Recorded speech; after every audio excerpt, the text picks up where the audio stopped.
Hey guys, again, this is my fourth video for the night. I just want to be all caught up and everything, and I should be good to go with schedule. Now, today's Natasha again, and then I'm doing season 6 of a Real Housewife of Atlanta, episode 2. Okay, so we had, some stuff going on just today and about some of the pure fuckery, so let's get into it. Of course, just to let y'all know, this is y'all first time seeing me. 9 times out of 10, I don't have notes, so I'm kind of one of them random jump, okay? So let's get started. Now, first we got Kenya's ass who's twirl her ass out the goddamn courtroom shit, right? And supposedly she quote won. And I was confused 'cause I never heard anything else about this case or whatever besides the fact that she was being put out for not making any payments. And here's supposedly she has this paparazzi.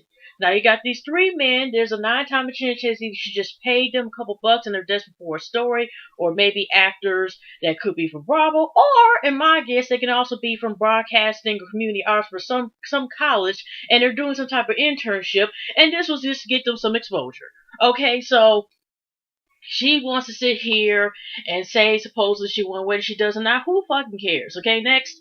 Now we have Nene. This meets one of the things is Nene goes meets with Kenya about making a meeting as far as like trying to get search some things straightened out. Again, Kenya, which even Nina had to call up that bullshit with that fake ass tear and shit like that. Like nobody else can see that this bitch was sitting here trying to make her ass water and shit. Like we couldn't see them. And then did y'all see her face look a little bit swollen? Did she, like it was either effective medication or Botox, or her face looked a little bit on the swole, okay, like unnatural swole, right?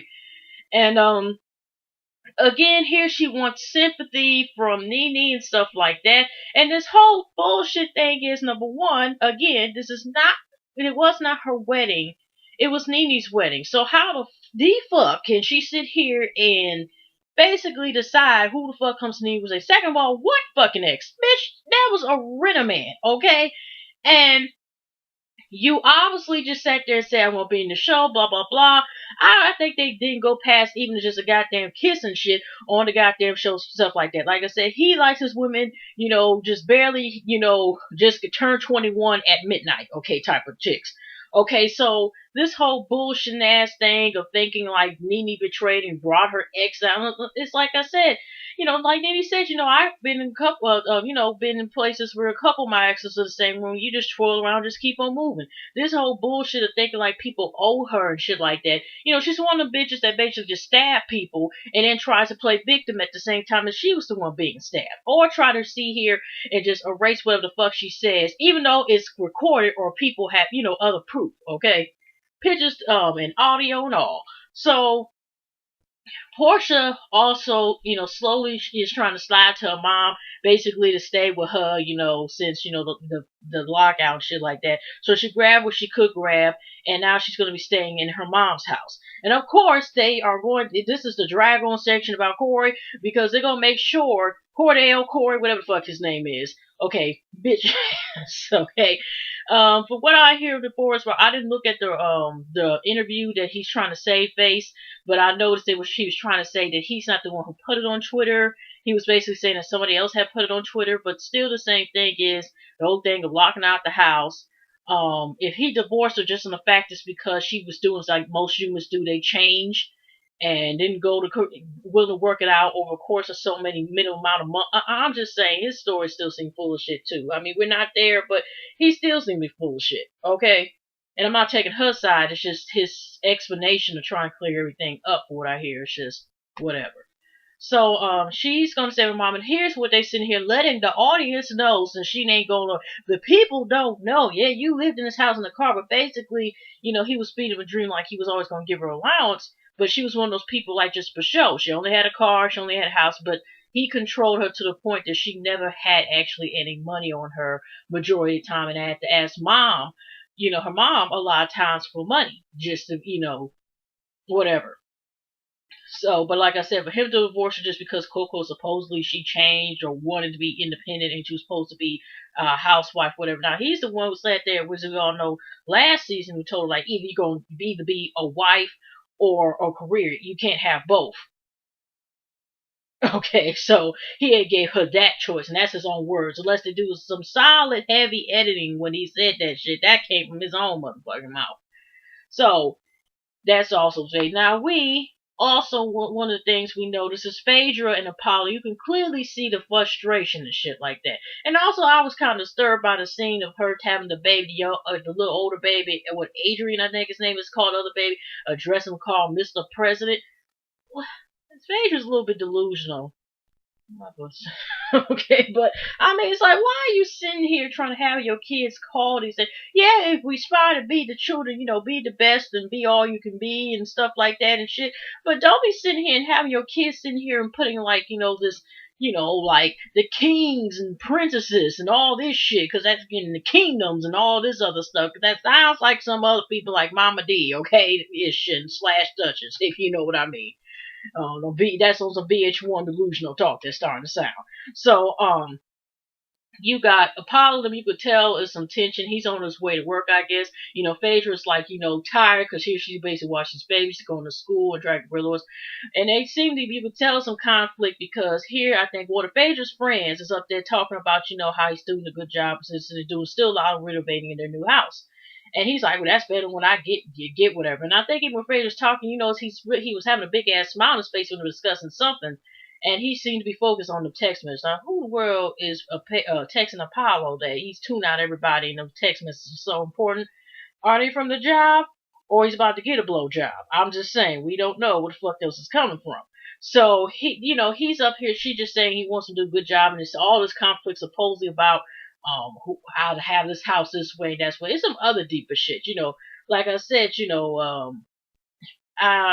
for what we've seen, it's like they stayed married for the fact and sake of the kids type of situation or some shit like that. Because, like I said, it's going downhill, and they haven't been married that long enough like that for already for the conflicts that they're having, So we see that already how it's unspiraling. Because when she just like wants to have a good job, because like I said, the conflict about the wall, have wallpaper in the bathroom, it's just conflicts about minor shit about how this house here and they can't get in compromise about this house and shit. So, anyways, that's what we're dealing with that.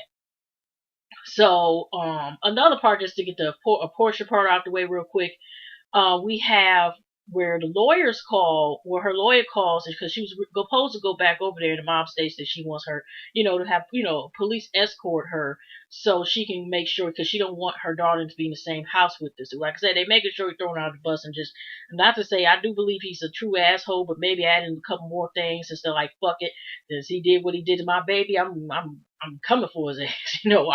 I'm turning his reputation to pure shit. Okay, that's pretty much the note that they're on. So Phaedra ends up getting this text, once she's able to psych her mom and get the, do the pouty face and get the mom's room, which is the biggest room in the house, the master's bedroom and stuff. She gets a text from a lawyer, and it turns out now he's supposed to bring her stuff over to the house. So she don't get to get this stuff. He just throwing her out. He letting her know, like throwing her out in the street like, some goddamn trash pretty much. And so, that just proves even more the case about Cordell being a fucking asshole. Now, before we get into this main thing with Kenya and stuff, like, speaking of assholes, okay, in the same quarter, Peter or someone could have been somewhat likable. He kind of was, like, could have been, was turned on a little bit unlikable last time, but he's proved enough that he's being an asshole. Because I don't know if anybody remembers, earlier, I think this year, that when Cynthia was wearing certain stuff, people would question was she pregnant because she did have it looked like typical pregnant belly or some bloatness right in the stomach that was sticking out, protruding enough that it could have been possible that she was pregnant. And it turned out that I think it was after or before she had her daughter Noelle, that she's had fibroids. But see, they didn't really bother nothing to the last few years, and now it's getting to a point whereas she's having effects where it could be, of course, they're not depression, she's tired, when she has periods, they last for 10 days, and they're obsessive, which had to change, every 30 minutes and stuff like that, and she's having mood swings, and she's eating and everything else. And then, like I said, she's really realizes that she's going to have a surgery, but hopefully she can get, like, it's alternative surgery where I guess they remove the fibroids, but she can avoid hysterectomy. But here you have when she's first discussing showing stomach. Here's Peter being the sensitive bitch that he is, is sitting up there. I can understand, I understand, but she says she having all these problems and stuff like that. He's up there making it seem okay. Okay, it's your fault. Better stop eating the way that you eat and shit like that. And it's like, she said something the way she's gaining weight, so she might have to wear nothing but deep hits. Well, you might have to wear nothing deep hits. It was just kind of like joking or something that was kind of fucking serious. I understand, of course he won't understand how she is because he don't, he won't have to deal with that problem. But it was just the way he was kind of acting insensitive that, it was, you see this unnatural bloatness and stuff like that. But even on the way to the doctor, when she was talking about, I want to keep my uterus, and he just like, what do you need to use for what she explained with a hysterectomy is? I guess he's like maybe thought about, maybe, I don't know if you know for sure, but I guess he think, well, I ain't about to have no more goddamn kids, so you can get rid of that motherfucker. I guess, I don't know if that's what he thought of, but he was quite insensitive. It wasn't until a doctor, and probably because he was a male doctor, who knows, that when he was up there, she's about to go for this attorney surgery because she didn't know whether she qualified for it, but she does.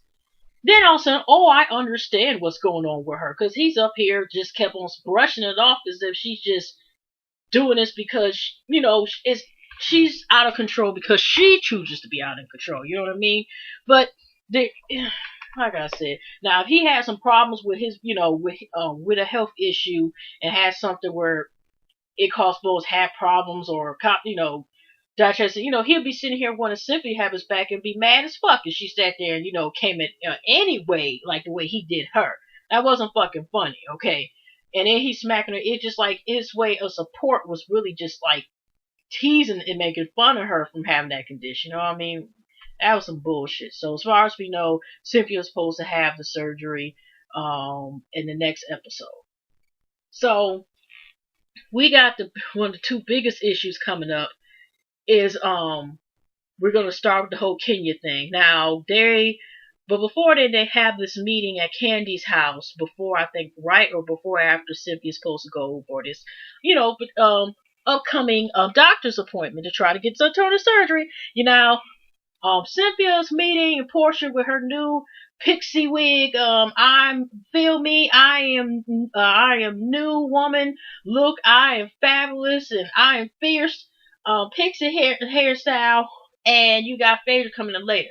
Now Phaedra, I never, maybe it's just me, but I could have sworn Phaedra didn't have any beef or any tension between her and Portia, for what I gather. So when they all meet, Cynthia, like I said, with all the stuff she's going on, she wishing that Candy had some fried fruit. All Candy got is nothing but cheese and fruits. And then you got, like I said, Miss Pixie coming in, and you got Phaedra, coming in, and then she takes a little low stab at Portia up here saying some comment about, small heads mean small brains, something like that. You remember last year how Phaedra, see, too many motherfucking P names. You remember how Phaedra tried to come at Cynthia, I think the year before last, when Cynthia first came in. I think the same time they both came in, whatever. And remember, she tried to say something when she went across the stage, whatever. I think maybe Phaedra, one part of her wish that she was a model, some shit, or some beauty queen, because it seemed like it was a little haterism. That was just me. But remember when Cynthia was quite strange, her and her ass, okay, that took over that whole stage, okay, and everybody was kind of like, it wasn't really an insult. They just would say, oh, she has a big ass, But everybody could see it. But here's Phaedra talking about saying it's a press addicting college cheese. I just felt like she was trying to take a stab at Cynthia. Then again, when Cynthia was reading, I think it was something that some type of event that she invited Phaedra to. Phaedra again takes a stab at Cynthia and was saying, well, models are not known for reading. Okay, like I say, I say this in some of my blacking videos with the bitch Duchess, plug. That just because you have an education doesn't give you right to sit here and belittle folks. And I think sometimes she takes that degree and think like, I am better. Yes, you made accomplishments, congrats, but don't think you better as in terms just because you have a degree that everybody is down here. You see what I'm saying? So let's get back to that shit. So they're having a conversation about, how, okay, Phaedra, of course, is still pissed off because they think they're talking about meeting up with Mimi, making up this type of they're going to meet up to try to get rid of problems, smooth things over and shit like that. And they're talking about the whole thing about Kenya saying about she wanted to basically suck suck the skin off of Apollo and stuff like that, whatever. And they were just really talking about that, more so about that incident and how Phaedra felt like that was some bullshit. And then they even agreed because, Candy is like this. If she's quick enough to do that to Phaedra, and even though that's your enemy, some people, they may dislike you, but they're not going to stream that. There's some people just don't like you, and then some evil ass motherfuckers. Okay, so in that case, it's looking like, okay, that's malicious and evil for you to go to that extreme. And Phaedra, someone indirectly has a death wish. So they were just kind of like discussing that along those lines and stuff like that, more so. I don't recall that Cynthia had brought it up too. Maybe she might bring up in the next episode about this. She's about to have the surgery to the rest of the goose. I could have sworn she did not bring it up. It was more so about the Kenya incident and her, out of control behavior. And, next scene. So they do go to meet up there, and Candy, I didn't want to talk about hair because, my hair ain't sitting there, if I do my hair, because most of the time I do it, unless somebody do, I'm not one of those people, as you can see, my styles are just, from 1 to 5, I think I give myself a 1.5 as far as my style. So I'm trying to avoid talking about people, but I couldn't no more, no. The hair color actually works with Candy with certain hairstyles, but I do have to admit, because she had a pretty outfit on when they're going to have this meeting with Kenya and shit, but that hair and those curls on the side, and then you got all this brightness going on, it was just, that's it. I'm just gonna say, it's not like Candy, their business wear and stuff, but I'm just saying, it's just that style. And it was not to say it's Shaka Bobbers. And by the way, remember, it was just a little sideshow Bobbers, just a little bit, just tab it, just dash salt of it, okay? But anybody else notice with Phaedra, bless that child, when she was talking about her and her sister are very close, like Siamese cats, wife. Not this, she didn't say twins, she said cats. And I just thought about, this child just finished watching Lady and the Tramp and shit with the Siamese cats and shit, Siamese, please. Because that's the only thing I thought about when she going to compare her and her sister to cats. Not the Siamese twins, but cats. I mean, they're still twins, don't get me wrong, but Siamese twins as human forms are more closer than, say, Siamese cats. The Siamese twins are, well, you get what I'm saying. So, bless her, but she's going through a lot. So they have this meeting, and we got Candy and her brightness going on, okay? You can see her in the dark, okay? Brightness going on with that hair. Okay, but it was pretty outfit and that pretty ribs, but I'm just saying that hair was just hairstyle. I mean, it's cute when she has confessionals and shit, and when she has a certain way about, but it's just that one particular hairstyle. No, it just stands out. But yeah, and we got Phaedra, which even Cynthia brought her. Phaedra was there looking like she was ready for a funeral, and probably she probably would try to Kenya and get away with it, because her anger, I can understand, is towards Kenya, but it's not towards Apollo. Now, she's mad at Apollo, but that's some other damn underground shit when go to their marriage when we may not even see behind the scenes and shit. But her anger is not towards Apollo. Or maybe that she could be taking some of her anger out on Apollo in different ways, but instead just admitting that she should be mad at Apollo for the inappropriate behavior he has done towards Kenya. She's indirectly might be coming to him in different ways. That's why she's mad at him about, not doing the house this way. Don't put wallpaper. And if we supposed to have a sip and pee party for the president and stuff like that, okay?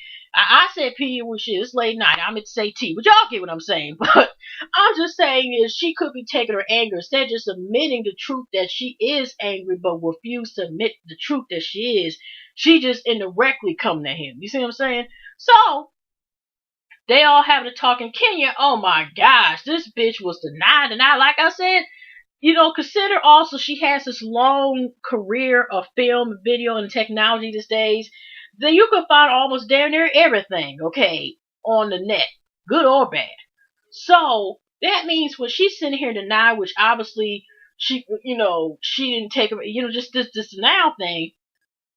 The first thing they're bringing us about how she inappropriately came at Phaedra. There was no inappropriate texts and blah, blah, blah. Even though she's trying to say a text, which they should not have been communicating with each other at all, personal note, or, at all. She sat there and tried to say at the reunion that they had, inappropriate texts. And then she, like I said, Phaedra just tried to let her know, like, that was inappropriate, something like that. Or they were just letting her know, because Candy had said, that puts me in the middle because she's cool actually with both of them, especially Phaedra and stuff like that. So she felt like in the middle with this whole beef that they have with each other, kind of put her in the middle. But yeah, she's sitting up here trying to sit here say, no, I didn't say that. No, I didn't say that. And even the part that Phaedra brought, you were trying to say that we have AIDS, but she did make a comment, and she obviously said no. I remember her saying that, but everybody else was tuning her out, maybe because it was sick and tired of back and forth bickering and shit. But she did say a comment about she needs to get tested because he freshly just got out of jail, and she don't want nobody else's husband and shit like that. Bitch, you made it very clear when you first met his ass, when y'all in the go-karts and stuff like that, she's saying how fine Apollo is, blah, blah, blah. And she made it very obvious that her and Walter was not going to each other, or the act wasn't going too well in the first place, right? So you telling on yourself, you just based on that, not cool enough behavior when we were down to that island. Now I forgot the goddamn name to pronounce it. But then, too, she was on, it seemed like she was going damn near everybody's husband, damn near except Nene's. Well, I mean, they were ex at the time, but when we hear that they all was married, but you know. But she up here shaking her fake ass, but they still were, even though they're probably implants under the cheeks, it's still her ass shaking on Peter while Cynthia's not paying attention and shit like that. But she claiming, oh, I'm not anybody's husband, not a hoe. You ain't the first or last motherfucker who do some hoish shit. Most hoes don't want to be known as hoes. Okay? Most people who do foul shit don't want to be known as that. If they kill somebody, they don't want to be known as a murderer. I'm just saying, most people don't want to admit to this shit like that. So just because you say you're not a hoe doesn't mean you're not one. Okay? So she up here now, and then when the AIDS and shit comment came out, she got nerves to sit here and admit and say, well, okay, well, I might have said that stuff or something along the lines that was some bullshit, but you don't need to be talking. Then she tried to sit here and claim like, Phaedra came away. Well, you know what? I'm surprised nobody brought up to that bitch is that bitch sat there on national TV and threatened a pregnant woman. I don't care how far Phaedra is. You threatened to kick her, I don't care if you're pregnant now, I'll knock your ass out of teeth. Nobody mentioned that shit. I mean, I understand the thing. I mean, that's even go beyond, should have been brought up quicker than it should have been that Apollo thing with that deflation. That should have brought up second. But the bitch threatened to attack Phaedra while she was pregnant. Why nobody brought that shit up? I understand they ain't coming, but I remember that shit too, okay? Whew, heifer. I mean, nobody cares, okay? I wonder, Kenya, if they do have a seventh season or whatever, is she gonna be brought back because like Nene said, she trying to bring her in the circle and stuff, but she pushing people away, And of course, Kenya's trying to tell people out still with a stick with the same story, but I don't think anything got accomplished to a certain point. Because all just proving is Kenya is a liar, even though they kept showing flashbacks of everything she said. But she's still in her own fucking world. So the end with that, okay, and that's just to be continued. But you know what? One part was when I think Portia was trying to say was, it's like if he was coming you the wrong way, you should have said something. Of course, Kenya gonna sit here and say some kind of why it took her to say something stupid, and then Portia was like this, like, you know what, I'm going to divorce. I don't have to be here. I don't blah blah blah blah blah. And she was just getting loud and shit like that. Like she's sitting tired of Kenya trying to come at her sideways, and basically was her approach. Cynthia's like, she better Kenya be careful actually of Portia and just let her be because what that bitterness and who you never know. Portia might be able to blow some balls or learn real fucking quickly because Kenya, like I said, Kenya's pushing it. Nobody really almost don't like your ass anyway, so you may walk in front and they might trip your ass. Say, oops, sorry. So after that, here's the main part, fuckery. I don't want to talk about nobody's mama, but I probably technically did because most of them are mamas, but except Kenya and Portia. But here we go. Now, Candy is visiting her mom. This is the last scene, whatever, or the most important part, right? Last part in the other highlight of this evening. And she goes to see her mother at her house. And, they're talking, and here's this thing bridged up with the Todd thing. Now, I'm talking about Listen People Street. She's talking about how a woman is going, to help flip houses while she's trying to remodel because no house was up to her, standards or whatever she wanted. So, Kennedy ends up giving her mom her old house. And her thing is about she heard in the streets. Now, all of a sudden, which I brought up, and I know other YouTubers brought up as well, it's like it seemed like once Todd and her became serious, then all of a sudden Candy's mom has a problem. Like I said, not this song about his mom, but don't they have senior citizens connect or senior citizen singles or some crochet class or bingo or somewhere because cause she's miserable and don't have none, or she need to get on somebody like Clarence Thomas and get somebody to do some stroking to something like that, because somehow now she is so focused on trying to destroy Candy's relationship because she feels like this indirectly. Oh, he's taking her away from me. So she's on this stupid shit, but that's wrong because she gonna come in the house now to respect to say the Hall of Shame and claim it's a bunch of photos. And I think she purposely is over exaggerating. It's probably one photo tied, that glam shot, something like that, and probably just got a bunch of photos with her, probably her child or something like that.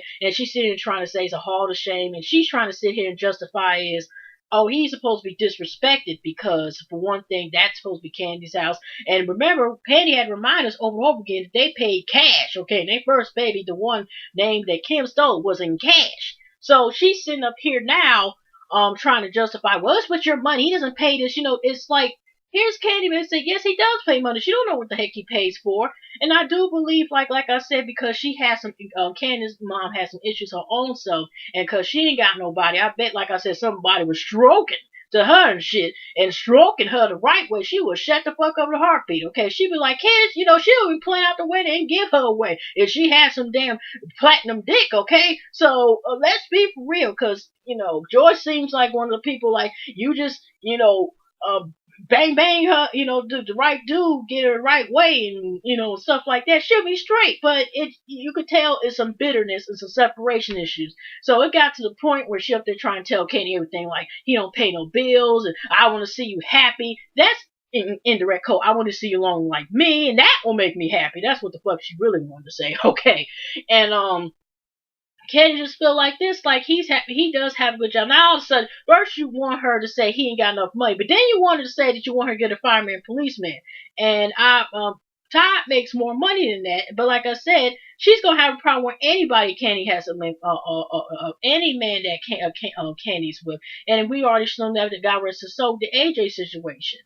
And like I said, even AJ didn't have any kids, it will still be a problem. Now, Todd, I think, has one child, and for what I've seen, like I said, I don't be on Instagram and stuff like that, Twitter, even though I have all of them, I still trying to get used to real talk. But still, his daughter, and I think her daughter, for what I last seen, get along with each other around the same age, and they're real cool. So then she got nerves to bring the baby in and talk about something. Boy, well, she's 10 years old, and do you know what Riley told me? I just say hi to him. I don't be saying nothing, no, him, Grandma. And Candy admitted that actually she be talking negative to him, and she's like, she don't be saying that stuff to me. We already know how expressive the baby is because she let us know, like, why is she in my house? I mean, it was grown, but I'm just saying she's very blunt.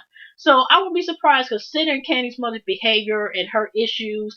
If we wouldn't be surprised if she said here, you know what, baby, I think I don't appreciate him staying in your mama's house and stuff like that and nothing in your mom. And she supposed to be independent and stuff and you this and that, whatever. And that. I'm just saying I would be surprised if she putting stuff in the baby's ear. And even Candy admits that she does it. So if she's doing this probably in front of her face and saying a bunch of negative stuff about time, also known as lies, then she up here trying to pollute the baby's head and stuff like that to dislike the dude. And that's not right. You know what I'm saying? Especially like, why are you making a bad situation when it's not even a bad situation? Come on, Mama Joyce. So she even went as far as talking about that ring to Kenny. Now, Kenny is the one who really wanted it. She was just extra excited, okay? Now, he didn't even give you the right ring. Should have got a better ring. Then Kenny gets quiet. I love that ring. That's the ring I purposely won. I'm not about to price jewelry. And then Joyce tried to flip it around and say, I know, baby. Then why the heck did you bring it up knowing that she gets sensitive and she's going to start crying and stuff? I know I'm just saying, but I'm just saying that wasn't even needed. So she basically trying to say like Todd is basically ain't nothing but an opportunist. All she gotta say, and then she gonna bring up even I think some shit about make sure that we'll just case you choking a chicken bone or some shit like that. That you put in the will that he doesn't take or something like that, or put in the prenup that he better not, take this house away from me and all this other shit. It's just like I said, she should make it out a problem because she got issues, and that's pretty much in the end. And she knew she did some foul shit because then even she walks out of the room telling something, yeah, I know you want to choke me now. Because that's how she sounds, stuff like that. Okay, I know you want to choke me now, some shit or whatever, and she just walks off, and that's how the episode ends. So we see this fuckery going on, and I'm starting to wonder if some of these people in the street, as Candy's mom was saying, because I also heard today or something like that, or the other day, one of the YouTubers saying like she claimed the reason why supposedly that Candace's mom, Lana Joyce, believes that he's seen some other people because Wendy Williams say Wendy Williams, whatever. But it's as far as that. But we see, I don't understand. Candy's probably trying to like excuse her mom so, but her mom, like I said, has separation issues, and even somewhat Candy was somewhat admitting to that. But whatever. I just hope that, because she seemed like she's even stalling the wedding to a certain point because of the cause of, I guess, maybe one of her mom's blessing or something. But it's like, in the end, if you have to elope, or don't bother, because do you really want that negativity on the wedding? And you admit to yourself that your mama does not want to see you happy with anybody except just being alone and being under her. Then you might have to get a reality check, and in the end you're gonna end up with nobody. Keep doing that shit. I heard they doing a gospel play together. Her and Todd is, like I said before. I think I said in the last episode, the last review of the show I did. But other than that, we'll see how the plot figures. Alright, y'all, this is my last video of the night. Y'all have a pleasant evening, weekend, night, morning, whatever the case is. And don't forget to subscribe, like, and comment. And thank you. I appreciate you guys and stuff like that. And y'all take care. And good night. And twirl and twirl.